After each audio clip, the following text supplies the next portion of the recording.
Bonjour à tous et bienvenue dans cette nouvelle vidéo de déballage de boîtes. Dans cet épisode, Luke Robinson et les cartes mystiques de la boîte Les Dévoreurs de Rêves. Alors, j'espère que l'enregistrement sera bon, c'est mon troisième de suite, je commence à avoir un peu mal à la gorge. Il y a ma bestiole à côté qui fait du bruit, j'espère que ça se percevra pas trop. Voilà. Alors, Luke Robinson... Eh bien, Luke Robinson, c'est le seul investigateur de cette boîte que je n'ai pas encore testé. Alors à la base, je suis pas le plus grand fan des mystiques qui soit. J'ai tendance à aimer ceux... Ah, attendez que je réfléchisse, que je dise pas de bêtises. Je sais pas, par exemple, Agnès Baker, j'ai pas trop accroché. J'ai beaucoup aimé Marie Lambeau. Jim Culver, j'ai pas trop testé. J'ai un peu testé Frère Mathéo. Et... il me semble que j'en oublie une importante. Non, voilà. En fait, l'idée faire tout à la volonté, c'est sympathique. Le problème, c'est que jusqu'à récemment, les mystiques, tout ce qu'ils avaient, ça consommait des charges. Et bon, c'était... on va dire que c'était un jeu trop galère à mon goût. Moi, les mystiques, je les aime avec 4 de volonté et 4 d'intelligence. Je leur mets la clé de Saint-Hubert, ils passent à 5 et 5. Et là, c'est, on va dire, c'est du jeu à mon goût. C'est pas trop brise-neurone. Bref, Luke Robinson, le rêveur, qui a les traits rêveur, vagabond et voyageur, 4 de volonté, 3 d'intelligence, 2 de force et 3 d'agilité, 5 points de vie, 9 points de santé mentale. Vous commencez la partie avec la boîte à portail en jeu. À chaque tour, vous avez le droit de jouer un événement comme si vous étiez dans un lieu connexe et engagé avec chaque ennemi dans ce lieu. Signe des anciens, plus 1. Placez une charge sur la boîte à portail. Taille de deck, 30 cartes. Carte mystique de niveau 0 à 5. Carte chercheur de niveau 0 à 2. Carte neutre de niveau 0 à 5. Et il a, dans ses exigences de deck, boîte à portail, détachée de la réalité, une faiblesse de base au hasard. Alors, la boîte à portail... ah oui, je vais vérifier, oui, c'est en jeu quand on commence la partie. Donc c'est un soutien qui coûte 3. Qui a les traits objet et relique.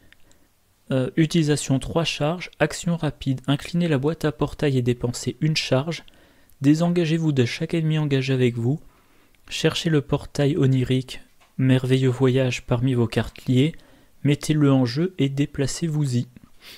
Alors là, petit aparté, sur ce site, HAA Builder, je n'ai pas trouvé la carte... comment s'appelle, la carte portail onirique merveilleux voyage. Du coup, j'ai dû prendre la page du site ArkhamDB qui est en anglais. Bon, donc je vais traduire en live. Alors, portail onirique, évidemment l'image c'est pas la bonne. Bon, désolé. Voyage merveilleux, c'est un lieu qui a une valeur occulte de 0. Pardon. Un lieu qui a une valeur occulte de 1, qui n'a pas d'indice. Le portail onirique est connecté à chaque autre lieu révélé et vice-versa. Les ennemis et les autres investigateurs ne peuvent pas entrer dans le portail onirique. Forcé. À la fin de la phase d'investigation, mettez le portail onirique de côté hors jeu. Si Luke Robinson y était, déplacez-le vers n'importe quel lieu révélé. Voilà, ça c'est le premier côté. Alors maintenant, la faiblesse de Luke Robinson, détaché de la réalité. Révélation, si le portail onirique merveilleux voyage est déjà en jeu, retournez-le. Sinon, cherchez le portail onirique futile réalité parmi vos cartes liées et mettez-le en jeu. Dans les deux cas, désengagez-vous de chaque ennemi engagé avec vous et déplacez-vous vers le portail onirique. Et donc, le portail onirique réalité futile, c'est un lieu qui a une valeur occulte de 6, 0 indice.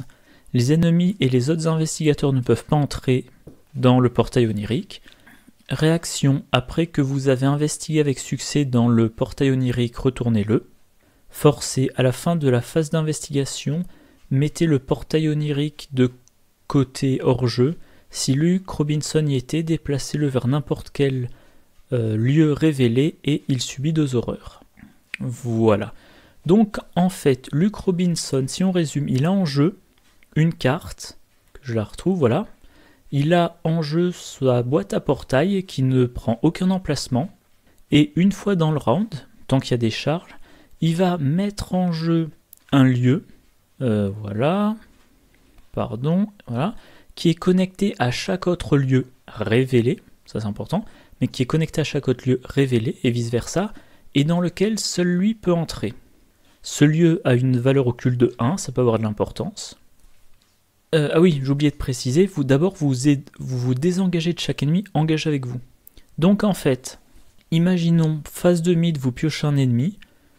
Pendant votre phase d'investigation, vous utilisez la boîte à portail, vous vous désengagez de l'ennemi, vous entrez dans le portail onirique. Comme il est connecté à tous les lieux révélés, pour une action, vous sortez dans n'importe quel lieu révélé. Fin du round, vous retirez le portail onirique du jeu, mais vous êtes désengagé d'un ennemi. Vous n'êtes plus dans le lieu de cet ennemi, et si possible, cet ennemi est à, 5 connexions de vous. Voilà. Le lieu en lui-même, comme je le disais, valeur occulte de 1, pas d'indice dedans. Et ah oui, vous pouvez aussi, comme dernière action, entrer dans le lieu, et à la fin de la phase d'investigation, vous êtes téléporté automatiquement dans n'importe quel lieu révélé. Donc en fait, vous avez une sorte de téléportation gratuite. Vous êtes à un bout de la carte, vous voulez aller à l'autre bout de la carte, tout ce que vous avez à faire, c'est entrer dans le portail onirique, et finir la phase d'investigation, et vous êtes téléporté à un endroit alors qu'il vous aurait peut-être fallu 5 actions pour y aller, vous auriez peut-être eu 3 ennemis en chemin, c'est vraiment pratique. Sa faiblesse par contre, elle vous envoie dans le portail onirique, on va dire la version négative. Ils auraient pu appeler ça, je sais pas, portail des cauchemars, mais bon. Valeur occulte de 6, et pour passer de la version négative à la version positive, il faut réussir une enquête. Alors qu'il y a une valeur occulte de 6. C'est énorme. Et si vous ne réussissez pas votre enquête, à la fin de la phase d'investigation, vous êtes rejeté vers le lieu révélé de votre choix. Bon, ça c'est plutôt positif, mais vous vous prenez 2 horreurs. Ça va être... c'est non négligeable, même si vous commencez avec une valeur en santé mentale de 9. Voilà. Alors, vous avez le droit aux cartes mystiques, aux cartes neutres et aux cartes chercheurs jusqu'au niveau 2. Une propriété, je sais pas comment dire. Enfin bref, vous avez le droit à chaque tour de jouer un événement comme si vous étiez dans un lieu connexe et engagé avec chaque ennemi dans ce lieu. Sachant que, vu la propriété du portail onirique, si vous êtes dans le portail onirique, vous êtes dans un lieu connexe à tous les lieux révélés. Donc cette capacité-là, dans le portail onirique, ça peut vouloir dire vous avez le droit de jouer un événement comme si vous étiez dans n'importe quel lieu révélé et engagé avec chaque ennemi dans ce lieu. Alors attention, si vous êtes considéré comme engagé avec des ennemis, ça veut dire que vous pouvez vous prendre les attaques d'opportunité. Si vous ne faites pas une discussion, une évasion, un combat ou un abandon, ça déclenche une attaque d'opportunité. Mais du coup, regardons un peu, j'espère que j'ai bien réussi mon filtre, les événements chercheurs et mystiques, triés par nombre de points d'expérience, enfin par niveau croissant. J'en ai sorti quelques-uns. Par exemple, lumière aveuglante. Niveau 0, ça coûte 2, échappée à. Vous échappez à la volonté au lieu de l'agilité. En cas de réussite, vous infligez un dégât à l'ennemi auquel vous venez d'échapper. Si un symbole, crâne, cultiste, tablette, chose ancienne ou tentacule est révélé lors de cette évasion, perdez une action à ce tour. La lumière aveuglante, vous pouvez la jouer dans le lieu connexe, vous échappez à un ennemi qui est dans un autre lieu, et comme ça par exemple vous rendez le passage sûr pour le combattant, ou enfin pour un autre investigateur. Vous le dispensez de combattre l'ennemi vu que l'ennemi est incliné. On a aussi lié un monstre, pareil, échappé à la volonté. En cas de réussite et si l'ennemi est non élite, échappez-lui et attachez-lui lié à un monstre. Réaction, quand l'ennemi attaché devrait se redresser, effectuez un test de volonté 3. En cas de réussite, l'ennemi attaché ne se redresse pas. En cas d'échec, défaussé, lié à un monstre. Donc vous allez, si tout se passe bien, fixer un ennemi pendant un certain temps. J'ai un plan, la fameuse solution de combat des chercheurs. Vous combattez avec votre intelligence, sachant que vous avez 3 de base. Vous infligez plus 1 dégât pour chaque indice que vous possédez, maximum plus 3 dégâts. Bon, bah je vois pas ce qu'il y a à en dire de plus, hein. Il faudra juste booster un peu son intelligence. Tempête d'esprit, vous combattez à la volonté au lieu de la force, et en cas de réussite, vous infligez 2 dégâts à chaque ennemi dans votre lieu. Et si y a ce que j'appelle moi un retour de flamme, vous infligez aussi 1 dégât à chaque investigateur dans votre lieu. Enfin, dans le lieu dans lequel vous faites l'attaque, quoi. Enfin, je suppose d'ailleurs. Je suis pas complètement sûr. Révéler le point faible. Rapide à jouer durant n'importe quelle fenêtre de joueur action rapide. Choisissez un ennemi dans votre lieu, effectuez un test d'intelligence X, X étant la valeur de combat de cet ennemi. Pour chaque point de réussite, réduisez de 1 la valeur de combat de cet ennemi lors de la prochaine attaque effectuée contre lui durant cette phase. La carte n'est pas géniale, loin de là, mais si vous boostez pas mal votre... Pardon. Je crois d'ailleurs qu'il y a une version de niveau 3, je pense, mais bon, Luke Robinson n'a accès que jusqu'au niveau 2. Donc voilà, vous boostez votre intelligence pour un test. Après tout, il y a des compétences mystiques avec des icônes libres.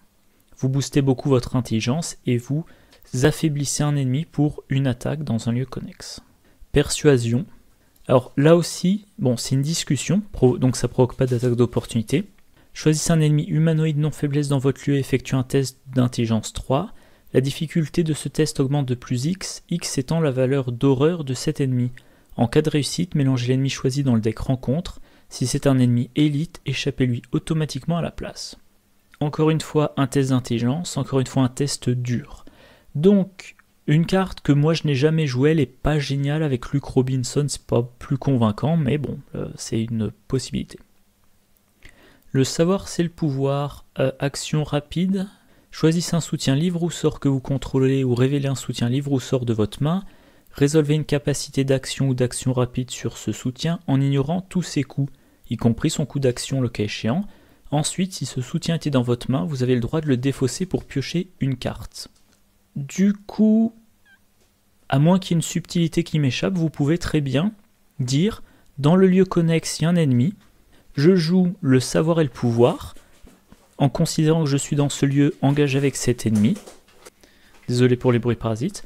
Vous jouez le savoir c'est le pouvoir en considérant que vous êtes dans le lieu connecté engagé avec l'ennemi et vous utilisez le savoir c'est le pouvoir pour appliquer l'effet de flétrissement sans que ça vous coûte d'action et sans dépenser de charge du flétrissement. Alors le truc ironique là c'est que mon animal fait du bruit en jouant avec l'emballage de Marvel Champions qui heureusement ne contient plus la boîte du jeu. Voilà, donc le savoir c'est le pouvoir. Vous activez un de vos sorts dans le lieu connexe, plutôt un sort qu'un livre. Hein. Du coup, dans un lieu connexe, vous activez votre flétrissement, votre rituel de recherche, votre 6e sens, votre atrophie, choses comme ça. Autre exemple, rituel de sang. Alors, rappel, rituel de sang, c'est lié à lexique occulte. Bon, d'ailleurs, j'aurais dû faire ça avant. Je vais rapidement vous chercher le problème du filtre anti-pop, c'est que ça masque une bonne partie de la vue. Voilà, lexique occulte, un livre qui occupe un emplacement de main, limite un exemplaire par deck. Force et après l'entrée en jeu du lexique occulte, cherchez 3 exemplaires du rituel de sang parmi vos cartes liées, ajoutez-en un à votre main et mélangez les 2 autres dans votre deck. Quand le lexique occulte quitte le jeu, trouvez chacun de ces exemplaires du rituel de sang, même s'ils sont hors jeu, et retirez-les de la partie.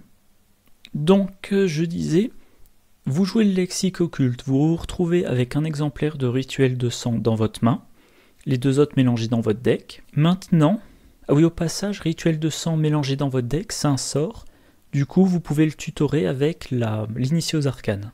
Et le rituel de sang qui est dans votre main, vous pouvez le jouer comme si vous étiez dans un lieu connexe, engage avec les ennemis du lieu, ça vous fait piocher 2 cartes, et ensuite, vous pouvez défausser jusqu'à 2 cartes de votre main pour, dans le cas qui nous intéresse, dépenser une ressource pour infliger 1 dégât à l'ennemi du lieu par carte défaussée, sans prendre d'attaque d'opportunité.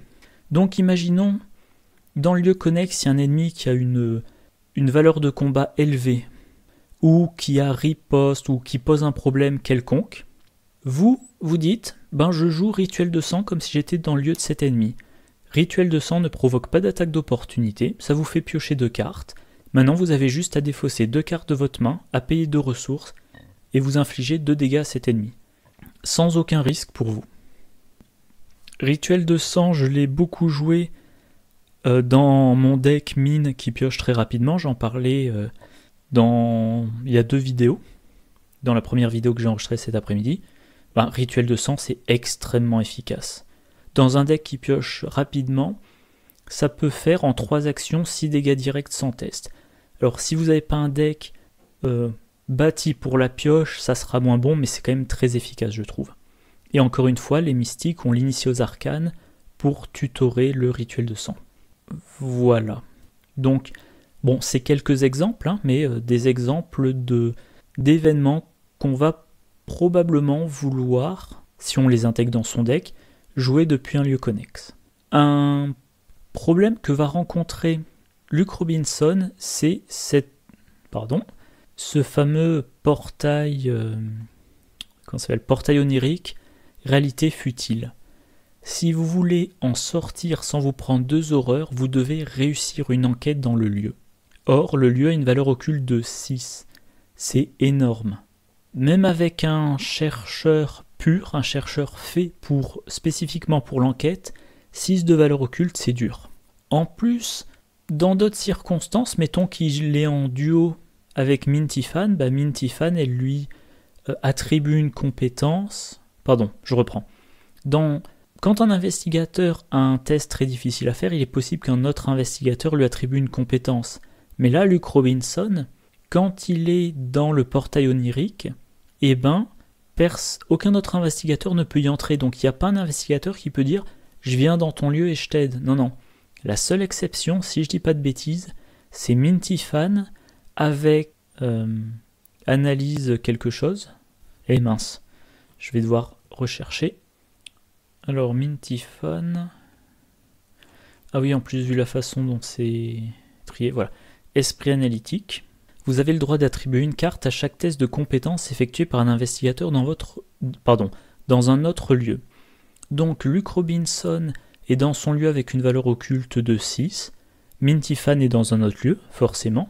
Et quand il déclenche son enquête, elle va pouvoir lui dire, par exemple, tiens, je t'attribue perception. Et donc le joueur Minty-Fan dit, je t'attribue perception, j'utilise la capacité de mine, je rajoute un icône libre à mon test. Donc Luke Robinson a ses 3 de base, il a les 3 qui lui sont donnés par Minty-Fan, ça lui fait 6 et il lui reste plus qu'à, c'est pas rien, il lui reste encore à mettre plus 2 ou plus 3. Enfin, quand on a déployé autant d'énergie, moi je serais tenté de dire plutôt plus 3, parce que ça serait assez rageant de monter jusqu'à une valeur de 8 et se rendre compte qu'on a raté mais qu'on aurait réussi si on avait eu 9. Bref, tout ça pour dire, Luke Robinson, il va lui falloir quand même une bonne solution d'enquête. Même si dans le groupe vous n'en faites pas l'enquêteur principal, même s'il joue en solo et qu'en solo on n'a pas forcément besoin d'être un génie en enquête vu que par lieu il y aura un indice, 2 indices, 3 si vous êtes vraiment dans un lieu plein d'indices, Luke Robinson, lui, il faudra qu'il se préoccupe plus d'enquête que les autres investigateurs dont le but n'est pas à 100% la recherche d'indices. Alors que je retrouve...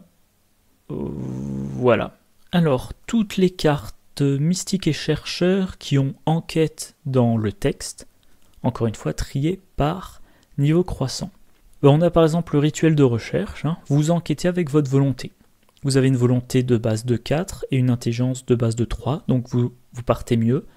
Et comme vous êtes un mystique, probablement vous aurez plus de possibilités de boost de la volonté que de possibilités de boost de l'intelligence. Bon, si vous terminez immédiatement votre tour, vous ne pouvez plus retenter. Si vous aviez réussi, c'est pas gênant. Si vous aviez raté votre enquête, vous vous prendrez les 2 horreurs. La version de niveau 2, même principe, mais vous avez plus 2 en volonté. Donc 3 de base, plus 2 avec le rituel de recherche, ça vous fait 5. Il vous faut encore vous mettre un plus 3. Donc je sais pas, par exemple, plus 1 David Renfield, plus 2 pour Cran. Vous avez, alors ça, si quelqu'un pense que ça marche pas dans le... Si une personne qui regarde la vidéo pense que ça ne marche pas, n'hésitez pas à le dire, mais j'avais parlé de cette carte-là pour une combo assez... je sais plus dans quelle vidéo, je pars peut-être dans la vidéo sur la civilisation oubliée, une combo avec la loupe. Alors, l'idée là, c'est que vous devez réussir une enquête, voilà, vous devez enquêter avec succès dans ce lieu. Mais enquêter avec succès dans le lieu, à moins que quelque chose m'échappe, ça veut dire réussir une enquête dans le lieu. Révéler les anciens, c'est une enquête. Le truc, c'est que révéler les anciens, voilà, enquêter, choisissez un soutien chercheur dans votre main, la difficulté de ce test de compétence est égale au coût imprimé du soutien choisi. En cas de réussite, au lieu de découvrir des indices, mettez en jeu le soutien choisi. S'il possède le trait relique, piochez une carte. Alors, je suis sûr à 99% que ça marche. Vous êtes dans votre portail onirique... j'ai une mauvaise mémoire immédiate, moi, c'est horrible. Réalité futile. Vous avez révélé les anciens et loupe de niveau 1 en main, ou même loupe de niveau 1 en jeu. Vous remontez votre loupe de niveau 1 dans votre main. Vous payez 1, vous jouez révéler les anciens, vous dites « Je fais une enquête en choisissant la loupe dans ma main. Du coup, maintenant, la difficulté de mon enquête, c'est 0. » Vous piochez n'importe quoi d'autre que l'échec automatique, et bien vous avez réussi votre enquête. Vous avez réussi votre enquête dans le portail onirique, du coup, vous avez réussi à enquêter dans le portail onirique et vous le retournez. Je pense que cette carte-là, c'est la solution la plus sûre pour Luke Robinson pour contourner sa faiblesse. Alors, est-ce que c'est vraiment nécessaire ou est-ce qu'on se dit la faiblesse, je la pioche une fois dans la partie, en principe, peut-être 2 fois si je suis malchanceux, mais plutôt une fois, j'accepte d'encaisser 2 horreurs, ou est-ce qu'on se dit je vais jouer révéler les anciens en 1 ou 2 exemplaires spécifiquement pour contrer la faiblesse. Bon, c'est une question de style de jeu, mais en tout cas, j'ai vu cette carte, je me suis dit, tiens, c'est une combo intéressante. Encore une fois, je suis sûr à 99% que ça marche. Voilà, si vous pensez que c'est pas le cas, n'hésitez pas à le dire. Et j'ai fait le tour de tout ce que j'avais à dire sur Luke Robinson. Alors encore une fois, moi je l'ai jamais joué. Il m'attire pas plus que ça. Sa capacité est amusante, la téléportation, enfin en quelque sorte. Les investigateurs vont se déplacer et puis à un moment donné, par exemple parce qu'il est engagé par un ennemi, Luke Robinson se replie dans son portail onirique, puis sort du portail onirique ailleurs. Oui, c'est intéressant. Je pense qu'en duo, mettons que vous utilisez Luke Robinson comme enquêteur, le fait qu'il se désengage avant de se déplacer va faire que vous resterez peut-être dans votre coin tant que vous avez des charges sur la boîte, la boîte à portail. Parce que, encore une fois, normalement, moi, mon enquêteur, il reste en duo, il reste avec le combattant, comme ça, dès qu'un ennemi se pointe, il y a le combattant qui est là, qui n'a pas besoin de faire une action pour revenir. Mais là, le combattant part d'un côté, Luke Robinson part de l'autre côté, il y a un ennemi qui est généré, ou même 2 ou même 3 d'un coup, peu importe, une charge de la boîte à portail, il est désengagé, il entre dans le portail onirique, je vérifie quand même, oui voilà, sans avoir à dépenser d'action, il est dans le portail onirique, et maintenant, première action du tour, il ressort du portail onirique dans n'importe quel lieu qui a été révélé. Or, si il s'est séparé du combattant, l'exploration est allée plus vite. Donc il laisse derrière lui un lieu avec un ou plusieurs ennemis. Si les ennemis ne sont pas chasseurs, peut-être que vous ne vous en soucierez plus jusqu'à la fin de la partie. S'ils sont chasseurs, vous avez du répit. Le temps de, mettre en jeu votre solution de combat ou votre solution d'évasion, ou, que je trouve un bon exemple, ou le temps pour le gardien de recharger son arme à feu ou de jouer une arme, etc. etc. Donc voilà. Donc oui, je disais, je trouve ça amusant, je trouve ça intéressant, mais voilà, par ça, il a qu'à 2 volontés, c'est bien, mais il y a, de mémoire, il y a 2 mystiques qui ont 5. Il a 3 d'intelligence, c'est moyen, il y a d'autres mystiques qui ont 3, il y a, de mémoire, je dirais, il y a Marie Lambeau qui a 4. Bon, je vais pas tous les passer en revue, j'ai un peu la flemme. 2 de force un peu faible, mais bon, il a qu'à utiliser des sorts de combat. 3 d'agilité, c'est moyen, donc il peut s'en sortir dans les cas faciles. Et puis, il y a pas mal de compétences et de cartes mystiques qui donnent des icônes libres, donc il s'en sort. 5 de vie, 9 de santé mentale, c'est cohérent pour un mystique. Mais, encore une fois, il lui manque un petit... Je sais pas, il lui manque un petit quelque chose. Agnès Baker, elle combine Agnès Baker, elle combine une très bonne volonté et des cartes survivants pour réussir de justesse ou pour, encaisser mieux les horreurs et les dégâts, pour... voilà, elle a ce côté, tout simplement le côté sorcière, sorcière, comment on dit ? Sorcière qui survit à tout, voilà, qui a toujours sa carte chanceuse, si on la joue comme ça, qui a toujours un exemplaire de persévérance, qui ne craint pas les horreurs grâce à Peter Sylvestre, etc., etc. Marie Lambeau, elle a la clé de Saint-Hubert, elle enquête sans utiliser de sort. Akashi, elle a une volonté de 5, elle a une charge en plus sur chaque sort. Elle a accès à des cartes sorts non mystiques et aussi des cartes occultes. Elle peut par exemple dans un trio ou un quatuor jouer Vision ésotérique, une carte que moi j'adore dans les grands groupes, etc. etc. Luke Robinson, c'est un peu la savonnette, quoi. Voilà, dès qu'il y a des ennemis qui se pointent, zip, il est parti ailleurs, mais ça ne m'attire pas plus que ça. Voilà. Bon, allez, passons aux cartes joueurs. Contempler les étoiles, c'est un événement de niveau 1 qui coûte 0, perspicacité augure, maximum de 2 fois par partie, à jouer uniquement s'il y a au moins 10 cartes dans le deck rencontre. Cherchez un exemplaire de la carte, les étoiles sont alignées parmi vos cartes liées et mélangez-le parmi les 10 cartes du dessus du deck rencontre. Ok. Les étoiles sont alignées, donc c'est une carte qui a un dos de carte de rencontre, vu que c'est mélangé dans le deck de rencontre. Lié à contempler les étoiles, révélation, donc quand vous le révélez depuis le deck de rencontre. Retirez les étoiles sont alignées de la partie, choisissez un investigateur, cet investigateur pioche une carte, gagne une ressource et a le droit d'effectuer immédiatement une action comme si c'était son tour.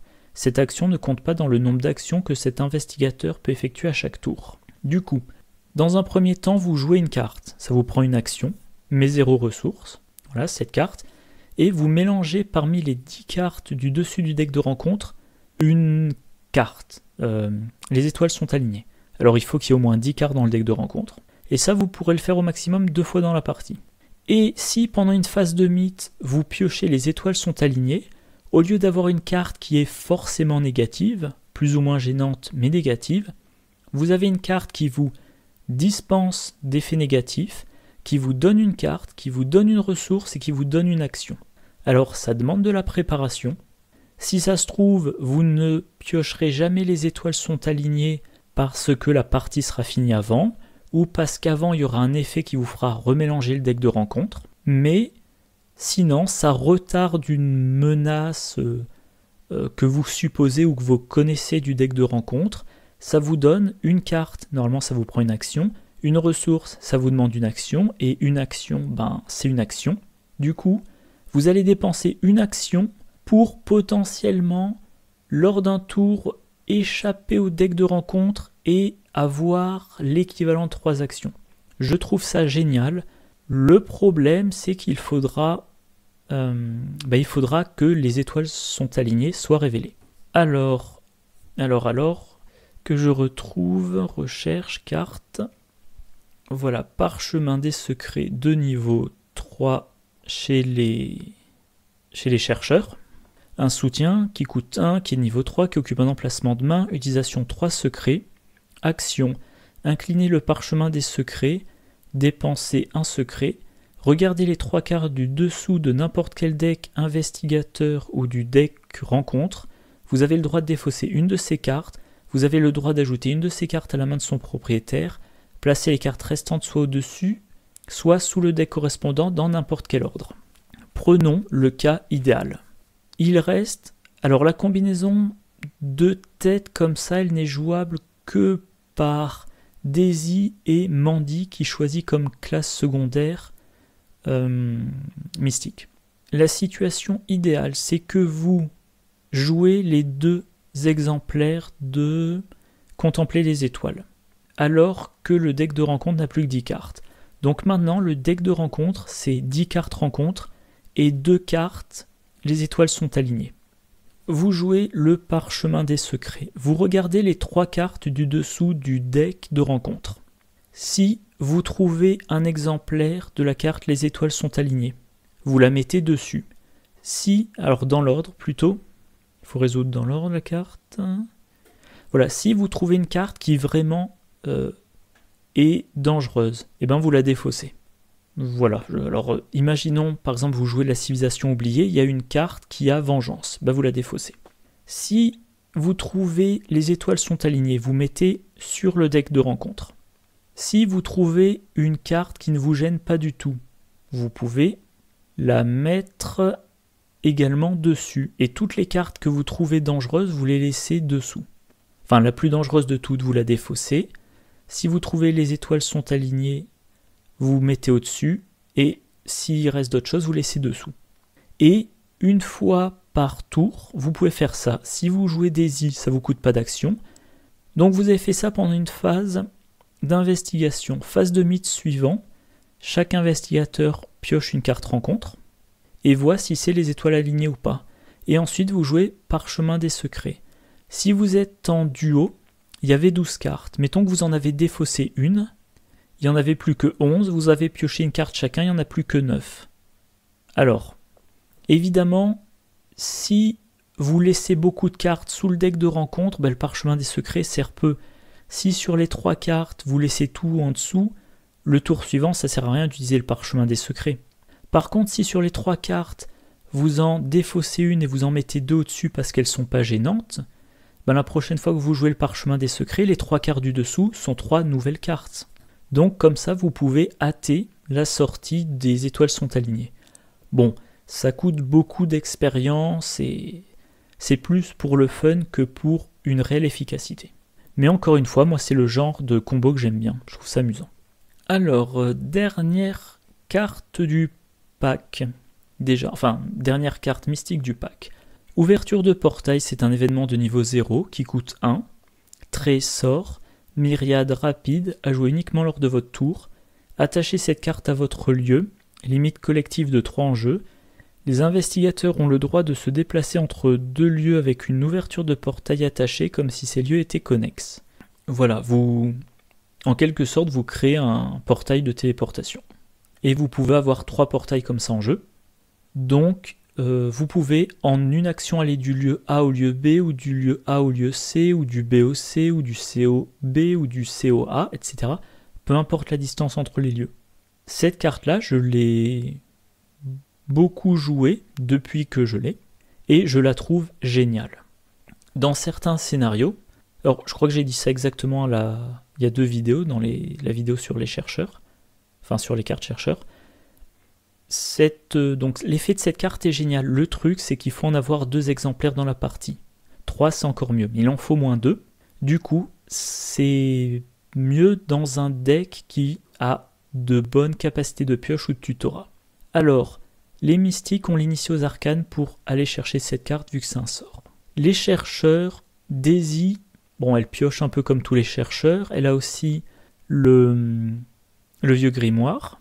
Mandy, elle tutore. Et il y a aussi notre possibilité, là je ne vais pas vous montrer la carte parce que c'est assez particulier. Vous pouvez aussi, dans un deck Minty-Fan, ou dans n'importe quel autre deck, mais spécialement dans Minty-Fan, vous jouez 2 copies de Versatile. Ça augmente la taille de votre deck de 10 cartes, mais ça vous permet aussi de mettre 2 cartes de niveau 1 de votre choix.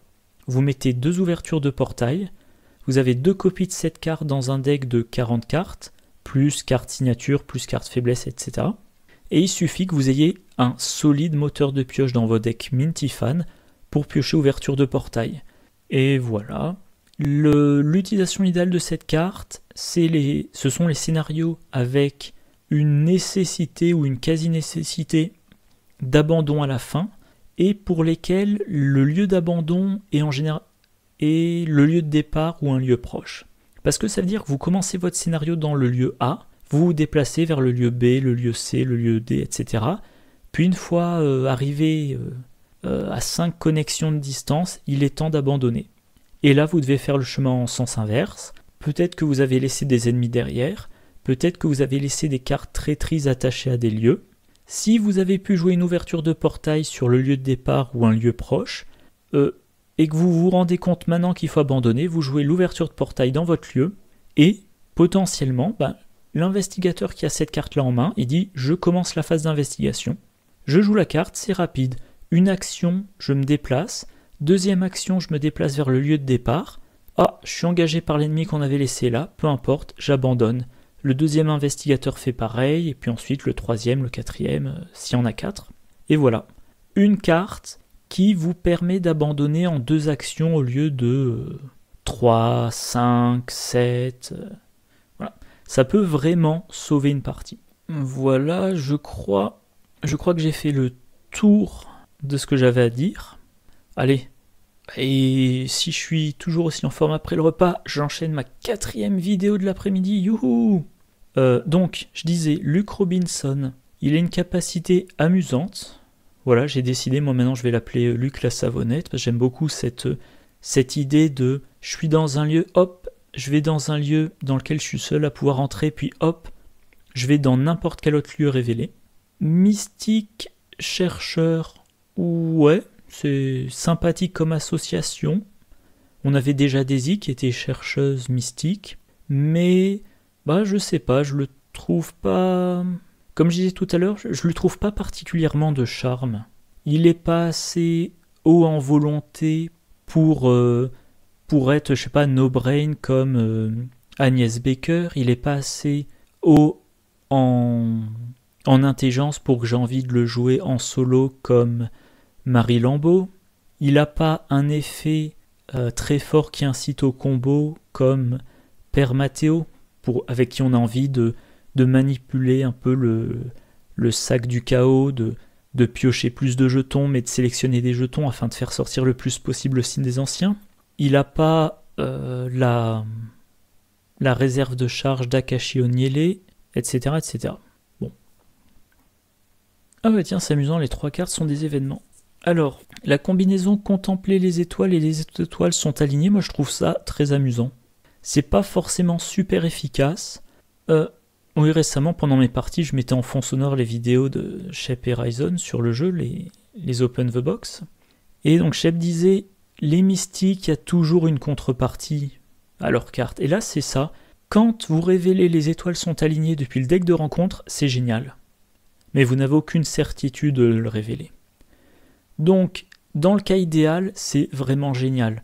C'est pareil, vous ne piochez pas de carte rencontre. Vous avez une carte. Donc une carte, c'est une solution possible. Vous avez une ressource, ça vous aide à payer une solution.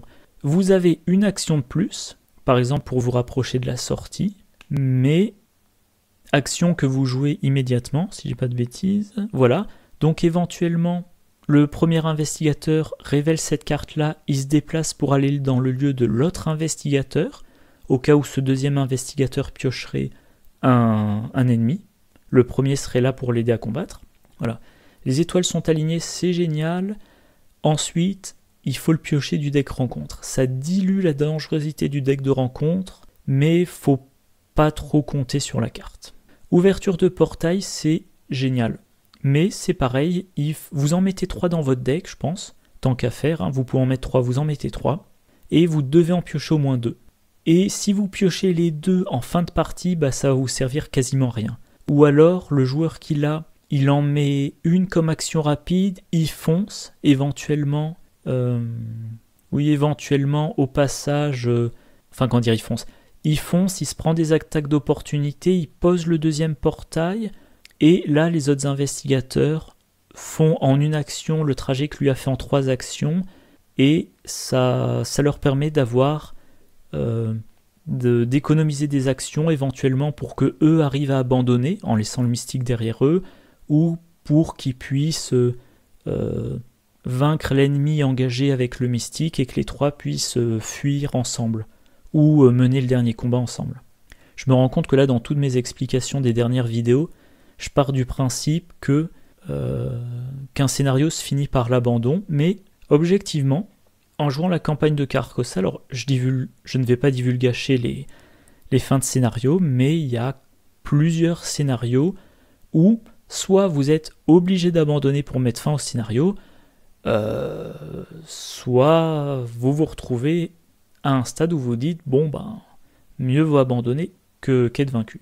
Et aussi oui, à propos d'ouverture de portail, je réalise j'ai fait un gros oubli. Alors recherche carte, j'ai oublié alors que je l'ai joué avec elle. Voilà, Patrice Eufeué. Patrice Eufeué qui peut intégrer des cartes mystiques de niveau 0 à 2. Elle, en quelque sorte, elle meule son deck. Patrice Eufeué, je ne vais pas entrer dans les détails, mais elle a une taille de main réduite de 3, mais lors de la phase d'entretien, au lieu de piocher, elle défausse toutes les cartes non faiblesse, puis pioche jusqu'à avoir 5 cartes en main. Donc elle va la plupart du temps, si vous utilisez toutes vos cartes et que vous n'avez pas de faiblesse, elle pioche 5 cartes à chaque round. Elle a un deck qui a 42 cartes, plus la carte avantage, plus la carte faiblesse personnalisée, plus la carte faiblesse de base, ça fait 45. 5 cartes de départ, c'est-à-dire qu'elle a une pioche au début de la partie de 40 cartes. Pour peu que vous ayez quelques effets de pioche, alors elle a la possibilité de remélanger des cartes de sa défausse dans son deck, mais quand même, moi je dirais qu'à la louche, en 6 tours, vous devriez avoir vu 2 copies d'ouverture de portail, si vous n'êtes pas trop malchanceux. Donc voilà, elle passe en revue son deck super vite. Éventuellement, comme elle est survivant, comme elle est survivant, qu'elle va piocher plein de cartes à chaque tour, vous pouvez envisager le mulligan avec comme optique d'avoir une ouverture de portail en main de départ. Enfin, vous essayez en tout cas. Et vous aurez d'autres événements et d'autres cartes compétences qui devraient être assez polyvalentes pour vous permettre de résister, même si dans votre mulligan, vous n'avez pas gardé une solution de combat.